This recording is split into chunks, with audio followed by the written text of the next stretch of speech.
Hey guys, Todd Helms with Wingmen out here this morning on what's shaping up to be a pretty darn good duck hunt. We've got quite a few birds in the area, but the weather's warm.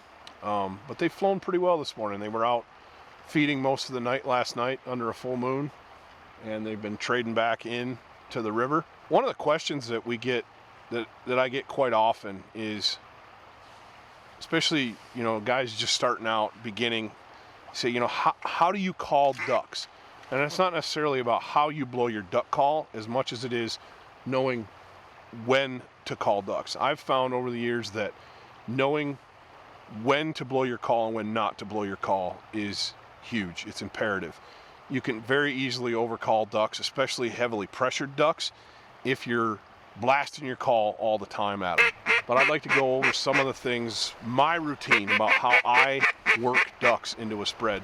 The ducks this morning have been very cooperative. They've been very responsive to the call, and they've decoyed really, really well for us.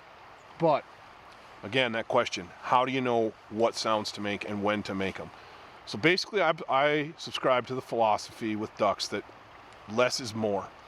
I don't blow my call like crazy on ducks. I just kind of trial and error over the years have decided that I want to sound like real ducks on the water. Now there's times when you need to get on them and get crazy with it. That's a little different. For here, these birds want to be in here, so I just need to help convince them a little bit. And I like to do what I call calling them on the corners. You've probably heard that expression before, but let's break that down and talk about what that means. So for example, I've got some ducks that are flying by. I just need to get their attention, and I'm going to give them a hail call. That's simply this. That should get them to look. You might see their body language change. They might tip towards you, kind of cup their wings. They might turn on a dime and come at you.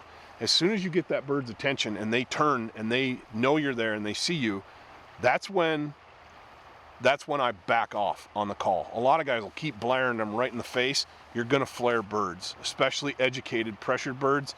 You're going to flare them if you keep blasting that hail call in their face when they're coming at you. When you've got the bird's attention, you've got them to swing and come at you, a lot of times I'll put the call down, especially if the bird is locked up. If they're locked up and they're on a string and they're coming, let them come. Don't call. Let them do their thing. That's when I back off the call. A lot of times I just drop it. If I see, reading the birds, if I see some hesitancy or if they're not quite locked up and committed, I'll give them some sweet talk. This is where you want to do some contented quacks, some contented feeding chatter, like this.